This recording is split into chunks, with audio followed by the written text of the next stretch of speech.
Madame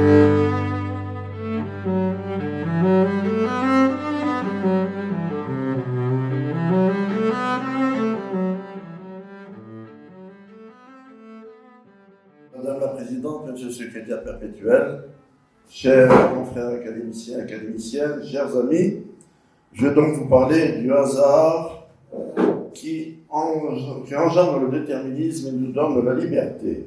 Vous pouvez consulter le texte, pratiquement le texte de cette intervention qui était publié dans un bulletin de l'Académie des sciences et lettres de Montpellier. Après une introduction, je montrerai dans un premier paragraphe que le hasard n'existe pas, dans un second paragraphe qui maîtrise le monde, dans un troisième qui engendre le déterminisme, et dans un quatrième qui nous donne la liberté. Et puis je conclurai. Alors comment se construit le monde où nous vivons? Par des successions de hasards, ou bien de façon déterministe? Est-il l'œuvre d'un grand architecte de l'univers? Sommes-nous libres ou esclaves d'un déterminisme universel? Évidemment, je ne prétends pas répondre à ces différentes questions, mais mon propos sera d'une certaine manière en rapport avec elles, de sorte que je poserai plus de questions qu'il y aura de réponses. Alors tout d'abord, le déterminisme et la liberté, où le hasard n'existe pas. Notion de déterminisme. Cette notion de déterminisme est apparue avec l'essor des sciences au XVIIIe siècle. Mais elle était sous-jacente bien avant, en particulier dans la relation de l'homme avec la ou les divinités censées gouverner le monde. Le sentiment est inné chez l'homme que tout est fait à une cause. Et lorsqu'on ne comprend pas la cause, on l'attribue à la volonté divine. C'est le fatum latin, le énormene grec, qui s'impose même aux dieux. Ce sont les auspices qu'on consulte pour savoir si les dieux sont favorables ou non. C'est le Dieu des grandes religions monothéistes, qui lui, au contraire, peut changer le destin. Dans la Genèse, par exemple, on peut lire « Voyant que la méchanceté de l'homme se multipliait sur la terre, Dieu déclenche le déluge pour effacer l'homme de la terre, pour effacer l'homme qu'il a créé. » Au contraire, dans le livre de Jonas, Dieu épargne les habitants de Ninive, qui étaient initialement voués à la destruction, parce que les Ninivistes se sont repentis de leurs péchés. Alors, est-ce le hasard ou est-ce la vengeance divine? Le 1er novembre 1755, un séisme fait à Lisbonne 50 à 70 000 victimes, parmi les 275 000 habitants de la ville. La querelle qui s'ensuit entre Voltaire et Rousseau pose le problème de la responsabilité humaine, même face aux catastrophes naturelles. Se pose alors la question de la liberté de l'homme, face à la nature pour les uns, face à Dieu pour les autres, et de la possibilité qui lui est offerte d'améliorer sa condition sur terre, et surtout de gagner le paradis après sa mort. Question essentielle au XVIe siècle, au point d'être en grande partie responsable de la naissance du protestantisme. L'une des réponses est radicale, c'est la prédestination, qui affirme que l'homme est sauvé par Dieu et pas par ses œuvres. Alors ça, c'est une théorie qui a été développée par saint Augustin et une logique qui a été poussée à l'extrême par Jean Calvin. Le livre 3 de son ouvrage « Institution de la religion chrétienne » s'intitule, je cite, « De l'élection éternelle par laquelle Dieu a prédestiné les uns à salut, les autres à condamnation. » Boum. La théorie de la prédestination a fait l'objet de nombreux débats en catholicisme, en particulier dans les querelles autour du jansénisme, aussi bien qu'en protestantisme. D'ailleurs, à la même époque, enfin un petit peu après, l'Académie protestante de Saumur, avec Amirault, s'oppose à la prédestination de Calvin. Et aujourd'hui, pratiquement tous les chrétiens s'accordent pour postuler, je dis bien pour postuler, que Dieu nous rend libres. On pourrait croire que cette controverse sur la prédestination soit de notre âge. Il n'en est rien. Elle est au contraire très moderne. La version moderne de la fatalité et de la prédestination, c'est la théorie suivant laquelle nous sommes entièrement conditionnés par notre hérédité, par notre patrimoine génétique, pour ce qui concerne non seulement nos particularités physiques, mais aussi notre comportement. Notre destinée ne se lit plus dans le bar de café, ni dans une bulle de cristal, elle se lit dans notre génome. Et de fait, les tests de prédisposition génétique sont de plus en plus nombreux, de plus en plus précis. Ils nous renseignent par exemple sur le risque de développer certaines maladies, telles un cancer du sein ou de l'ovaire, en tout cas pour la femme. Cette problématique se pose tous les jours, notamment dans le domaine de la criminalité. Un délinquant est-il victime de son patrimoine génétique ou bien est-il conditionné par son entourage? On connaît aujourd'hui l'importance de l'épigénétique. Dans les deux cas, quel est son degré de responsabilité? Quelle est donc notre part de liberté?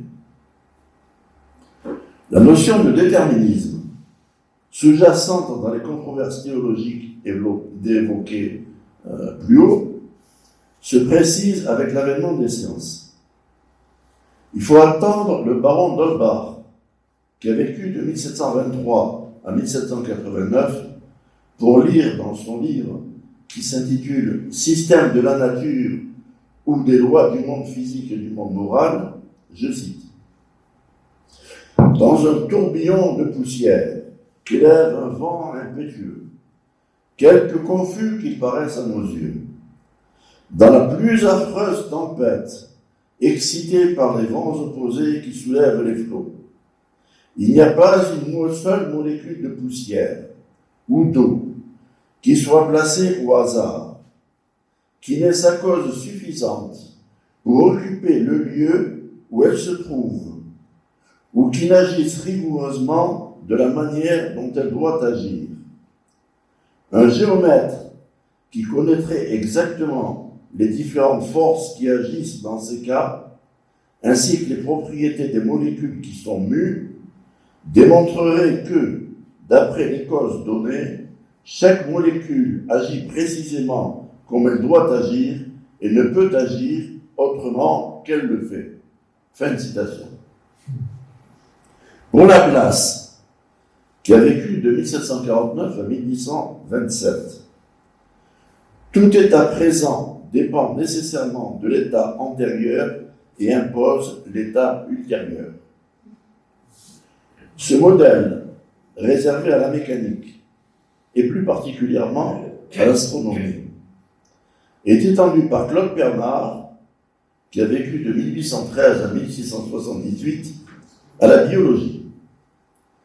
Dans son introduction à la médecine expérimentale, il écrit « Il faut croire à la science, c'est-à-dire au déterminisme, au rapport absolu et nécessaire des choses, aussi bien dans les phénomènes propres aux êtres vivants que dans tous les autres. » Fin de citation. Ainsi, le déterminisme est omniprésent dans la nature. D'une part, au travers des grandes lois fondamentales telles que l'attraction universelle ou l'électromagnétisme, mais aussi dans les constructions humaines. Aussi bien dans les constructions conceptuelles, par exemple l'invention de certains jeux, tels les échecs, que dans les constructions mathématiques. et aussi dans les constructions concrètes. Qui s'embarquerait dans un vol Paris-New York si l'arrivée à New York dépendait du hasard? En tout cas pas moi. Donc le hasard n'existe pas. Le mot hasard vient lui-même d'un mot arabe qui signifie jeu de dés, de même que aléatoire vient du latin aléa. Mais le lancer de dés est-il un jeu de hasard? En réalité, si nous connaissions les paramètres initiaux du lancer, position, orientation, vitesse, moment cinétique des dés, ainsi que tous les paramètres de la surface de réception, les aspérités, coefficients de frottement, énergie absorbée à chaque rebond, etc., nous pourrions calculer le résultat du lancer. Un lancer donné est purement déterministe, le hasard n'existe pas, c'est notre ignorance qui le crée. Même dans les systèmes qui sont dits chaotiques, ce sont des systèmes déterministes dont l'évolution dépend fortement de très faibles variations des conditions initiales, de sorte que leur dynamique crée très vite une complexité qui est difficile à maîtriser. Le hasard est-il compatible avec un univers déterministe au sens de la place? Si oui, le hasard n'a pas d'existence objective. La probabilité, comme dans le jet de dés, ne dépend pas du hasard, mais seulement de notre ignorance ou de notre degré de connaissance qui nous permet d'apprécier seulement de façon partielle les causes du déterminisme. Le hasard n'est que la mesure de notre ignorance, c'est ce qu'on peut lire dans le livre de Henri Poincaré, Sciences et méthodes, paru aux éditions Flammarion en 1920. Ce que disait aussi Alfred Capu, qui a d'ailleurs succédé sur le fauteuil de Poincaré à l'Académie française. Donc, nous sommes déterminés par le déterminisme. Déterminisme et liberté.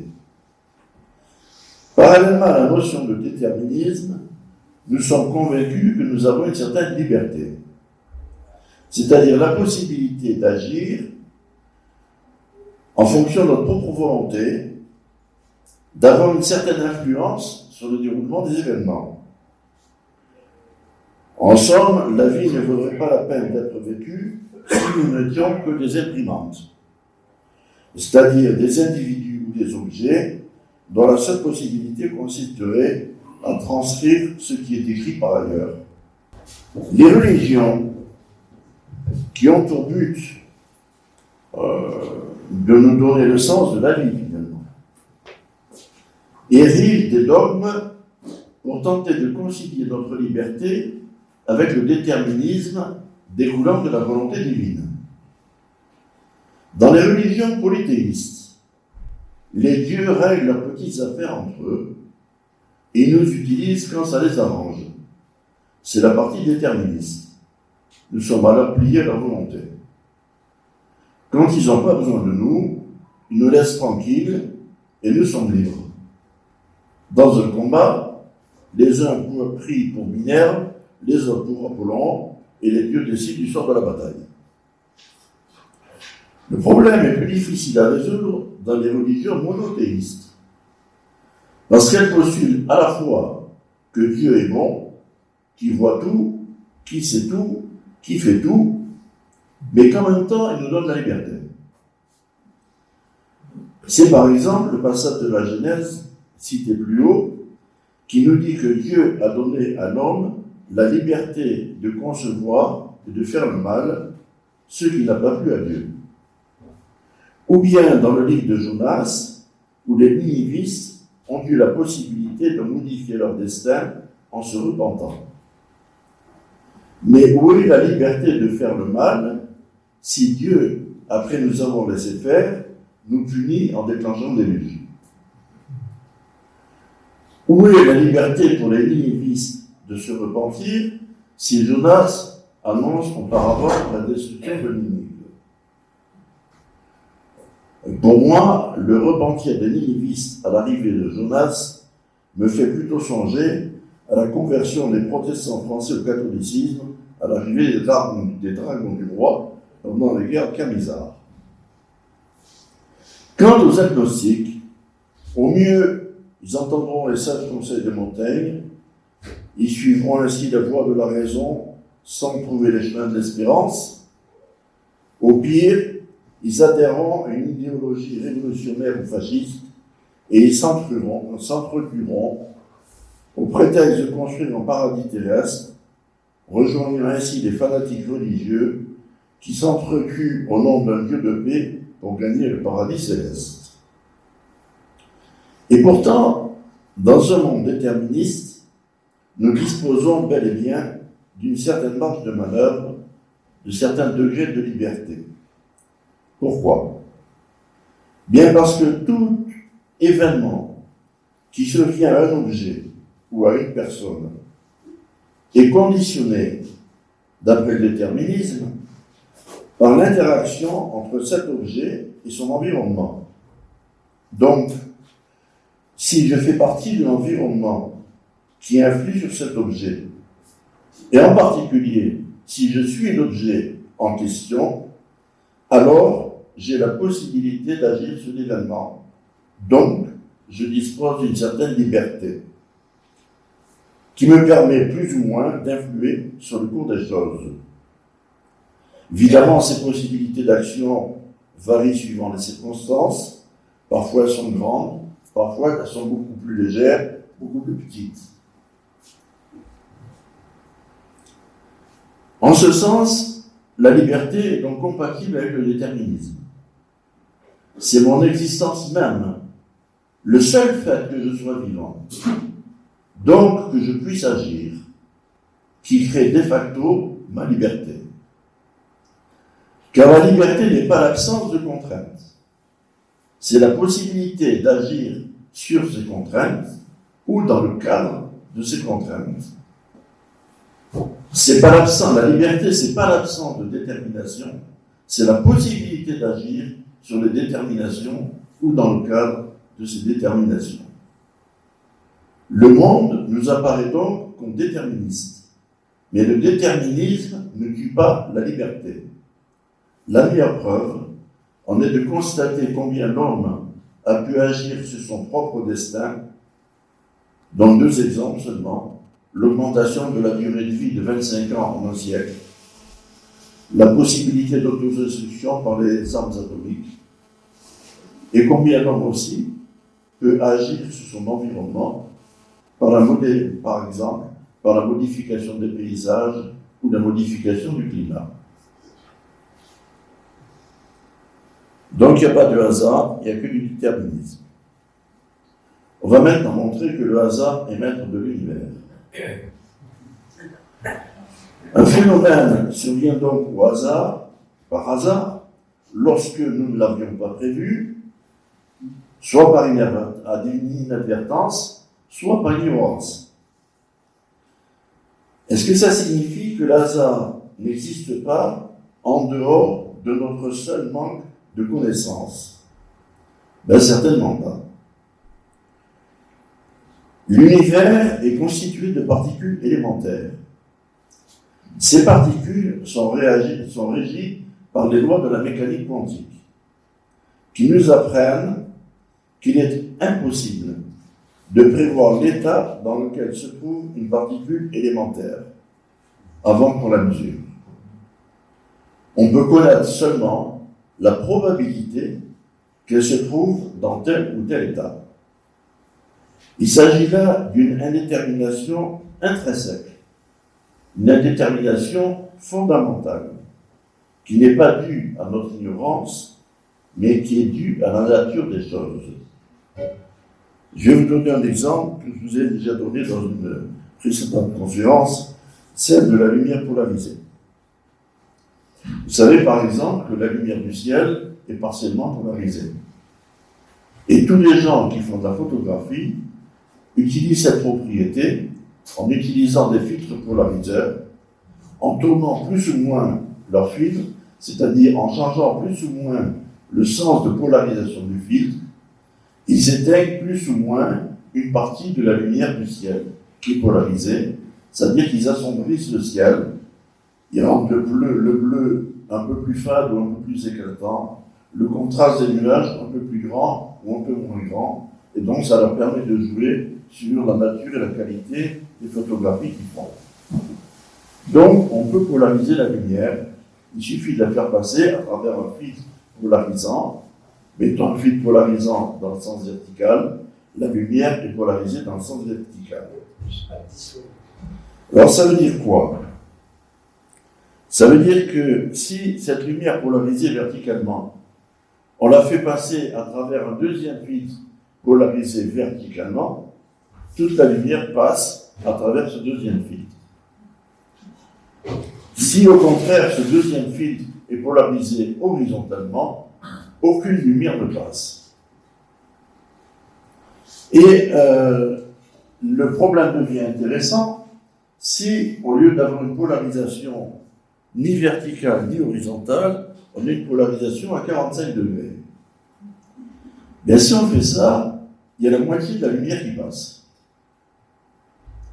Or, vous savez que la lumière, c'est une onde, mais c'est aussi une particule. C'est cette particule qui produit l'effet photoélectrique.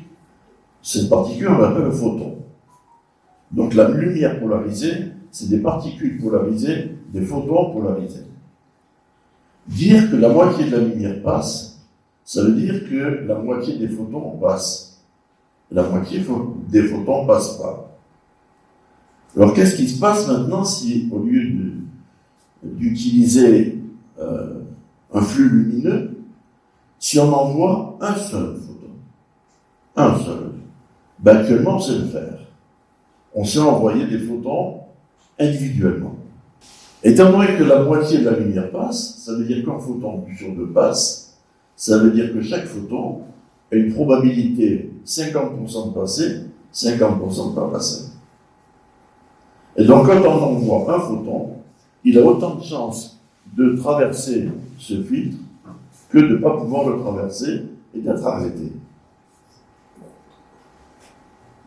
Donc, on a un hasard qui est fondamental et qui n'est pas lié à notre manque de connaissances.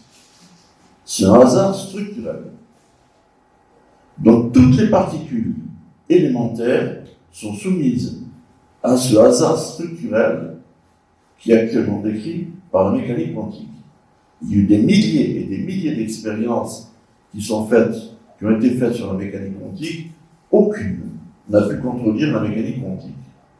Et je pourrais vous montrer dans une autre conférence tout ce qu'on peut faire avec la mécanique quantique sans s'en rendre compte d'ailleurs. Étant donné que tout l'univers est constitué de particules, chaque particule obéissant aux lois du hasard, on peut dire que l'univers tout entier est soumis aux lois du hasard, et seulement aux lois du hasard. L'importance du hasard se manifeste d'ailleurs non seulement à l'échelle de la particule, mais aussi à notre échelle. Par exemple, il a fallu qu'un astéroïde percute la Terre dans la province de Yucatan au Mexique il y a 66 millions d'années, justement en un des points, des 13% d'endroits sur la Terre où il pouvait produire un cataclysme détruisant 75% de la vie sur Terre, ben c'est ce hasard qui a produit la destruction des dinosaures et qui a permis aux mammifères de se développer, donc à l'espèce humaine de se développer sur la Terre. De même, avec Darwin, l'évolution nous enseigne que les mutations génétiques s'effectuent de façon totalement aléatoire, de sorte que nous sommes le fruit du hasard. C'est un hasard sélectif. Les mutations dont des êtres mieux adaptés à l'environnement et ces êtres se développent, les mutations dont des êtres moins adaptés à l'environnement et ces êtres disparaissent. C'est ainsi que se fait l'évolution. Ainsi, le hasard le plus total crée des populations dominantes si les modifications engendrées entraîne un comportement mieux adapté à l'environnement, ou régresser dans le cas contraire. Alors, qu'en est-il de la ronde immuable des étoiles dans le ciel, ce bel ordonnancement qui émerveillait les anciens, dont le mouvement régulier et intemporel inspirait le déterminisme de la place? Eh bien, à l'échelle des temps géologiques, le mouvement n'est ni intemporel, ni immuable, ni ordonné. Chaque jour, des millions d'étoiles naissent, des millions d'étoiles explosent. On sait par exemple que la galaxie Andromède se dirige vers nous et qu'elle viendra percuter la Voie lactée dans à peu près 5 milliards d'années. Alors, quelles étoiles seront simplement déviées de leur trajectoire? Quelles étoiles vont entrer en collision et vont exploser? C'est uniquement le hasard qui pourra nous le dire. Est-ce que tout ça était prévisible au moment du Big Bang? Certainement pas. La science elle-même est-elle déterministe? D'une part, les progrès ne sont pas réguliers. Il y a des avancées, il y a des reculades. D'autre part, il y a un certain nombre de découvertes qui sont faites par hasard. C'était le cas, par exemple, des rayons X en 1895 par Röntgen. La radioactivité naturelle par Henri Becquerel en 1896. La pénicilline en 1929 par Fleming. Le champ diffus cosmologique de l'univers par Pézias et Wilson en 1964. Mais la plupart de ces découvertes sont quand même dues au génie et au travail d'immenses savants tels Galilée, Isaac Newton, Albert Einstein, Alan Turing et bien d'autres. Mais au fait, qui est Albert Einstein? Le voilà. C'est un spermatozoïde qui, par hasard, parmi plus de 40 millions d'autres spermatozoïdes, a fécondé un ovule.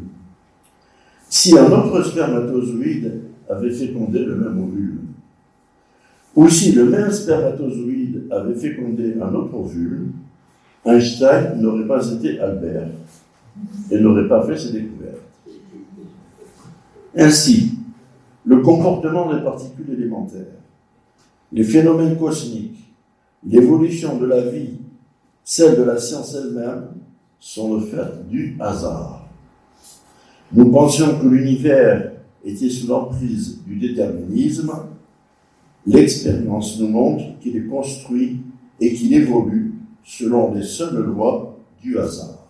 Alors maintenant que je vous ai montré que l'univers ne dépend que du hasard, je vais vous montrer que le hasard engendre le déterminisme.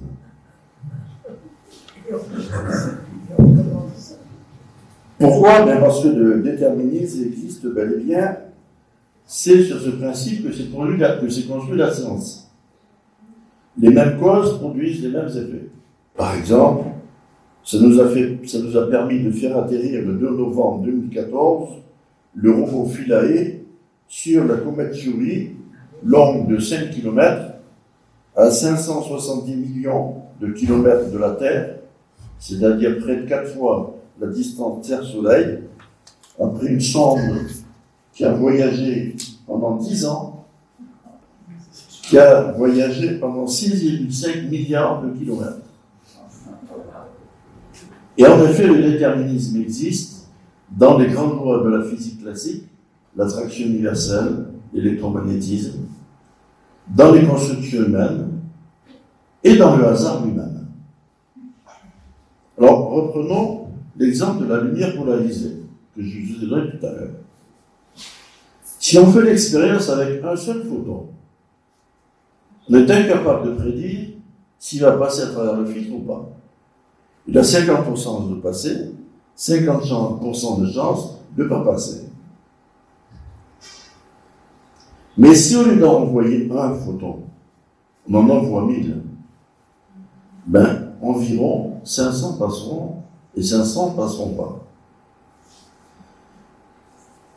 Si on envoie un faisceau lumineux de 1 watt, un tout petit faisceau lumineux, qui contient à peu près 3 milliards, 2 milliards de photons, on est pratiquement certain de recueillir à la sortie un faisceau de lumière jaune d'1 demi-watt qui contient à peu près 1,5 milliard de photons. Autrement dit, le hasard correspondant à une incertitude totale sur une particule a construit une quasi-certitude en agissant en grand nombre de fois. Le hasard qui se répète construit le déterminisme.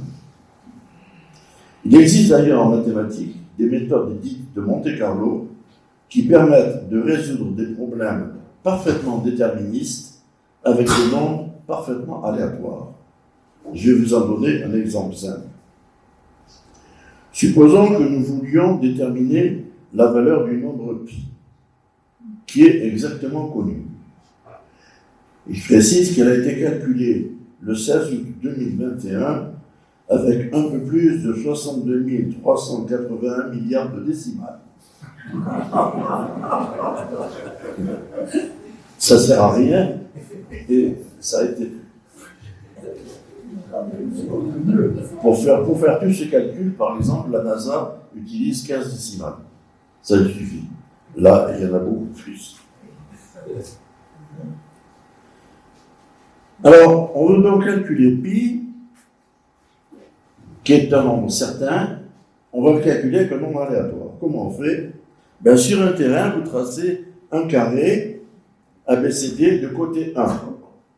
1 mètre, 1 décamètre, 1 quelque chose. Et puis le quart de cercle de rayon AB. L'aire du carré, c'est 1 fois 1, c'est-à-dire 1. L'aire du cercle, c'est 1 pi r au carré, pi 1 au carré, donc pi, et le quart de cercle, c'est pi sur 4. Donc la surface de ce quart de cercle, c'est pi sur 4. 0, 785, etc. Alors comment on fait? Il suffit d'attendre qu'il pleuve. Voilà. Et en pleuvant, il suffit de compter le nombre de gouttes d'eau. Il est évident que sur une surface 2 fois plus grande, il tombe 2 fois plus d'eau. Donc, le rapport entre le nombre de gouttes qui tombent dans la surface du quart de cercle et le nombre de gouttes qui tombent dans le carré, ce rapport, c'est le rapport entre la surface du cercle, du quart de cercle, pi sur 4, et la surface du carré, 1. Donc, le rapport de ce nombre de gouttes d'eau, c'est égal à pi sur 4. Il suffit donc de compter les gouttes d'eau pour calculer pi sur 4. On fait ça en maths. Comment on le fait? On simule. Donc, vous avez petit n gouttes d'eau qui tombent dans le quart de cercle, grand n dans le carré, le rapport petit n sur grand n, c'est pi sur 4. Alors en maths, qu'est-ce qu'on fait? On simule une goutte d'eau par un point P qui tombe quelque part dans ce carré. Pour ça, on génère des nombres aléatoires. Sur toutes vos calculs scientifiques, vous avez la génération de nombres aléatoires. On génère un nombre aléatoire compris entre 0 et 1. Au lieu de le générer par une calculette, vous pouvez mettre des billes, ou des pastilles, notées 1, 2, 3, 4, 5, 6, 7, 8, 9, 10, et vous les tirez au sort, ça vous donne des nombres. C'est plus simple avec les calculettes. Donc vous avez un premier nombre, tiré au sort, x1. Ça va être l'abscisse de votre point. Un deuxième nombre, y1. L'ordonnée, tout ça, ça vous donne un point P1. Tiré au sort. Vous cherchez la distance entre A et P1, c'est x1 au carré plus y1 au carré, ça vous donne la distance AP1 au carré. C'est le théorème de Pythagore. Si c'est inférieur à 1, c'est dans le quart de cercle. Si c'est plus grand que 1, c'est dans le carré. Donc vous générez un nombre aléatoire, et vous savez s'il tombe dans le carré ou dans le quart de cercle. Puis un deuxième, puis un troisième, puis vous en générez beaucoup. Sur ce grand nombre, grand N générés, qui sont tous dans le carré, ben, il y en a petit n qui sont dans le quart de cercle. Le rapport petit n sur grand N, ben, ça vous donne le pi sur 4. Voilà. Donc, vous êtes capable de calculer un nombre déterminé, parfaitement connu, à l'aide d'un ensemble de nombres aléatoires. Alors, cet exemple est instructif parce qu'il montre très bien la manière dont le hasard construit le déterminisme. Il est évident que si on tire un seul nombre au tort, si on regarde une seule goutte d'eau, c'est pas ça qui va nous permettre de déterminer pi sur 4. Si vous en faites 2 ou 3 non plus. Et si vous en faites une centaine, un millier, 10 000, 100 000, ça va vous donner un pi sur 4. Pourquoi? Parce que la figure que vous avez ici vous donne en ordonnée petit e, c'est-à-dire l'erreur ou la précision obtenue en fonction du nombre grand N d'essais. En abscisse, vous avez grand N. Et ça vous donne l'erreur au risque 5% de se tromper. Alors ça veut dire quoi? Ça veut dire que vous faites grand N essai et vous avez petit n qui tombe dans le quart de cercle. Et vous dites petit n sur grand N égale pi sur 4. C'est pas vrai. C'est pas égal pi sur 4. C'est à peu près égal à pi sur 4. C'est pi sur 4 avec une petite erreur. Une petite erreur E. Autrement dit, les mathématiques nous disent que ce rapport petit n sur grand N, c'est compris entre pi sur 4 moins E et pi sur 4 plus E. C'est-à-dire pi sur 4 plus ou moins quelque chose. Et ce quelque chose, qu'est-ce qu'il vaut? Il vous est donné par la formule. Où vous pouvez lire, si vous arrivez à lire, qu'avec n égale 100 essais, petit e est égal à 0,8. C'est-à-dire que petit n sur grand N vous donne pi sur 4 avec une erreur de 0,8. Si vous faites 300 essais, l'erreur n'est plus que de 0,05. Donc vous avez pi sur 4 plus ou moins 0,05. Et si vous faites 100 000 essais, la précision c'est 0,002, 2 millièmes. Donc vous obtenez pi sur 4 avec une précision de 2 millièmes. On voit donc comment se construit le déterminisme à partir du hasard. Chaque événement, l'impact d'une goutte de pluie est aléatoire.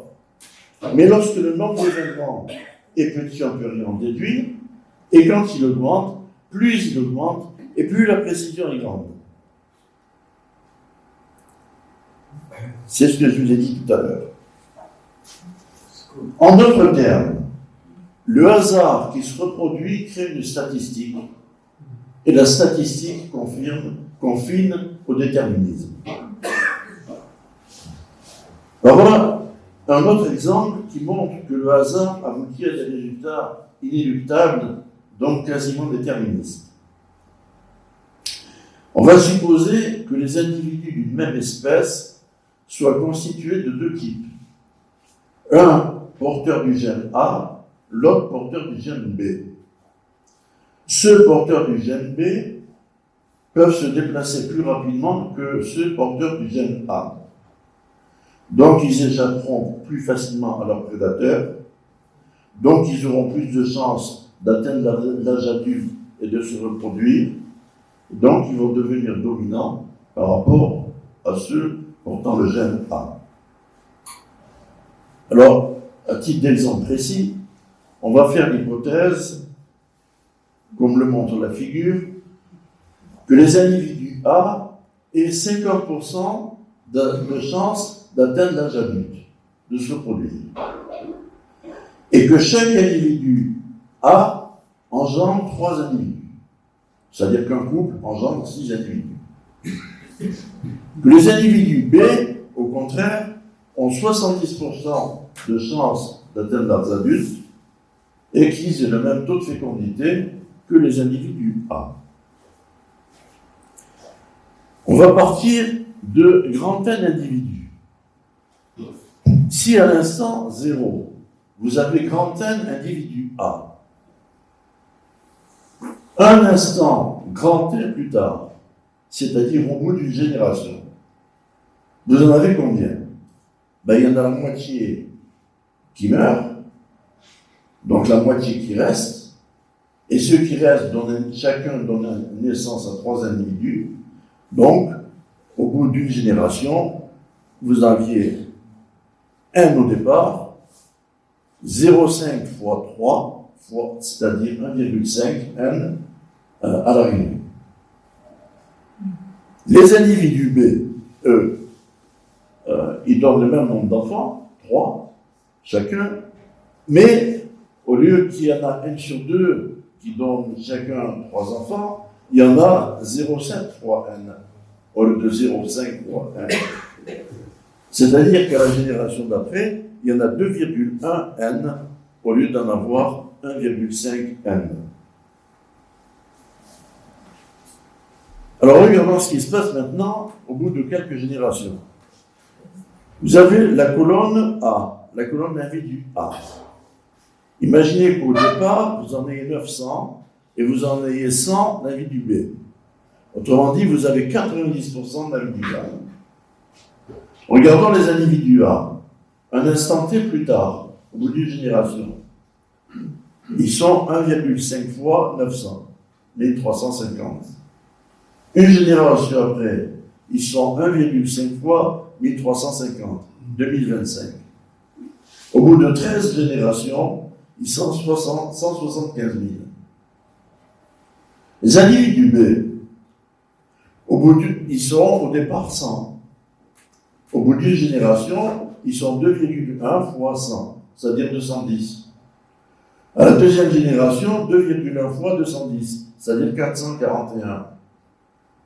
À la 13e génération, ils sont 1 544 000.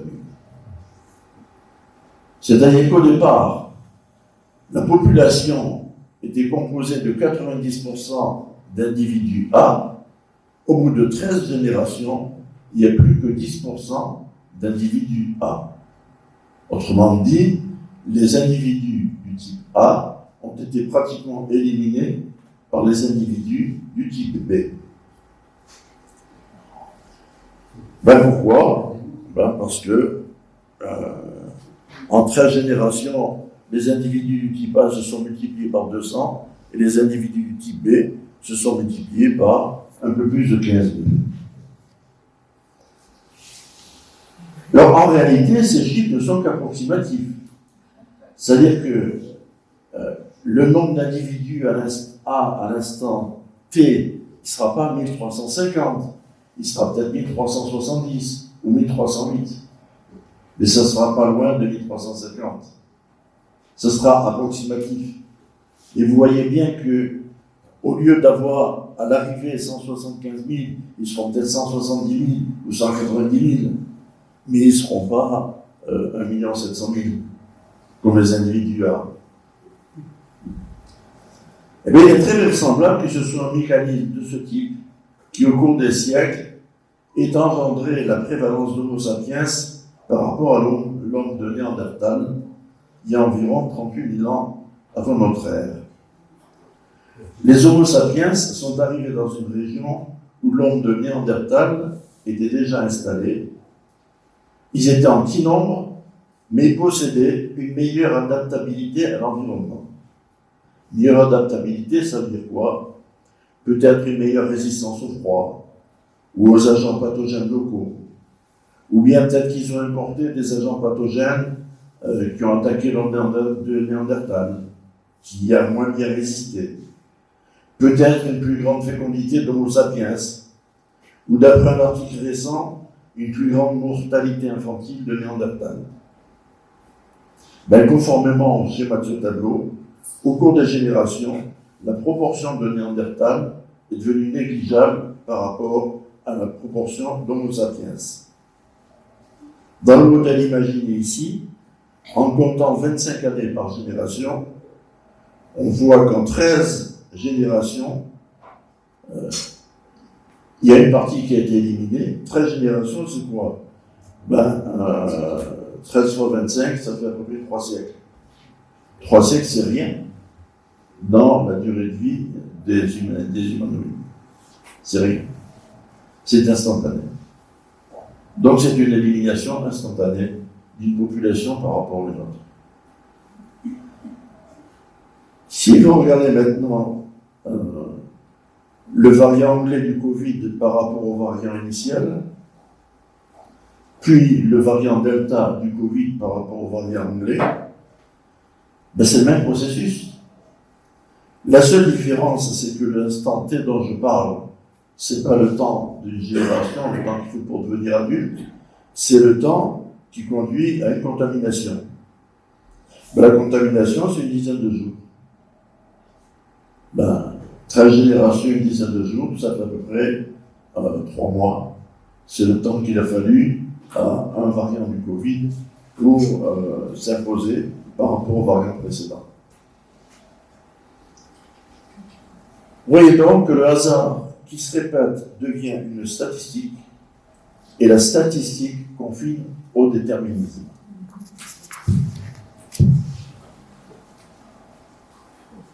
Je vais maintenant vous montrer que le hasard nous donne la liberté. Alors on peut distinguer schématiquement 2 types extrêmes de hasard que je désignerai par le hasard fatalité et le hasard opportunité. Alors le hasard fatalité, c'est un événement imprévisible et fatal, comme son nom l'indique. C'est par exemple l'astéroïde qui s'écrase sur la Terre, provoquant la disparition de 75% des espèces. C'est l'éruption du Vésuve en 1979, qui détruit la ville de Pompéi et qui laisse aucune chance à 1 millier de ses habitants. C'est le tsunami qui déferle sur l'Asie du Sud-Est le 26 décembre 2004 et qui fait 230 000 victimes. Ou bien celui de Fukushima qui fait 18 079 morts et disparus. C'est la maladie qui frappe de façon soudaine. C'est le camion qui se déporte sur la chaussée en écrasant le véhicule qui arrive en face. Et le hasard opportunité, c'est ce qu'on appelle couramment la chance, dont le général MacArthur disait « La chance, c'est la faculté de saisir les bonnes occasions ». C'est la sérendipité qui permet à certains de percevoir ce que d'autres n'avaient pas perçu dans les mêmes conditions. C'est la possibilité de bénéficier de l'événement aléatoire qui contredit la statistique et de permettre le fort espoir de gagner au loto. C'est ce qui nous donne l'espoir d'échapper à un destin contraire. C'est ce qui a permis à des personnages d'avoir des destinées exceptionnelles. Le hasard opportunité, c'est le même astéroïde qui a détruit les dinosaures et qui a permis aux mammifères de se développer et donc à notre civilisation d'éclore. Donc la statistique est inexorable, mais elle contient en elle-même une part de liberté qui s'appelle le hasard. Tous les habitants se trouvant dans un immeuble qui s'écroule doivent mourir. Et pourtant, les sauveteurs s'empressent dans les décombres, dans l'espoir de dégager des survivants. Et parfois, ils en découvrent. Un joueur de jeu de hasard sait que statistiquement, il perdra plus qu'il gagnera. Et pourtant, il joue. Par exemple, 50% du chiffre d'affaires du loto est redistribué aux gagnants, 12% à la Société française des jeux, lorsqu'il était nationalisé, et 37% à l'État. Il en résulte que chaque joueur sait, ou devrait savoir, qu'il perd à peu près la moitié de sa mise. Ça peut empêcher 17,4 millions de Français de jouer au loto en 2015, chacun espérant gagner le gros lot. Et effectivement, chaque année, une quarantaine de joueurs deviennent millionnaires. Ça représente moins d'une chance sur 400 000 de devenir millionnaire. C'est suffisant pour que 17 millions de Français jouent au loto. Et donc, le même hasard qui répété souvent devient statistique et crée un quasi-déterminisme. Ce même hasard au niveau de l'événement individuel nous donne la liberté d'entreprendre et l'espoir de réussir. J'en arrive à la conclusion. L'homme a besoin de rationalité. C'est probablement inhérent à sa structure mentale. Cette rationalité qui consiste à associer des causes à des événements, ce qui suppose l'existence d'un déterminisme. C'est probablement la rationalité non perçue de phénomènes souvent naturels qui a donné lieu à la croyance en des divinités, considérées alors comme déclenchant ces phénomènes, qui étaient incompréhensibles pour les hommes de l'époque. La science, en se développant, a confronté le déterminisme en expliquant nombre de phénomènes dont les causes étaient autrefois méconnues. Mais l'homme a aussi besoin de liberté. Heureusement, le déterminisme ne tue pas la liberté, car la liberté n'est pas l'absence de contraintes, mais c'est la possibilité d'agir sur ces contraintes. La science a d'autre part mis en évidence un certain nombre d'événements qui montrent que le hasard a régi le comportement de l'univers. L'absence de rationalité résultant de l'intervention du hasard a engendré une farouche opposition à Darwin, à l'évolutionnisme, allant jusqu'au créationnisme. Il s'agit d'affirmer que l'univers est trop compliqué, trop complexe pour ne pas avoir été créé par un être intelligent, le grand architecte de l'univers, ou Dieu, qui fait tout, qui sait tout, qui décide de tout. Or, le hasard qui se répète, comme on l'a vu, devient déterministe. La statistique confirme au déterminisme, et donc le hasard, qui engendre en même temps le déterminisme, engendre aussi la liberté. Alors, plutôt que d'imaginer le monde d'un point de vue cartésien, comme une construction rationnelle, où tout est planifié, est-ce qu'il ne faut pas adopter le cheminement inverse et constater que la nature, ou Dieu, ou le grand architecte de l'univers, suivant sa croyance, a créé puis façonné le monde en utilisant le hasard comme outil d'élaboration. Le hasard du Big Bang, le hasard de l'évolution, le hasard qui répété devient statistique et engendre le déterminisme, le hasard qui néanmoins, à l'échelle de l'événement individuel, nous laisse libres de penser, libres d'agir, libres d'espérer, et si tel est le cas, ça montrerait que le but de la création de l'univers n'est pas d'engendrer l'humanité, mais que cette humanité est destinée à se poursuivre en quelque chose d'autre. Je vous remercie pour votre attention.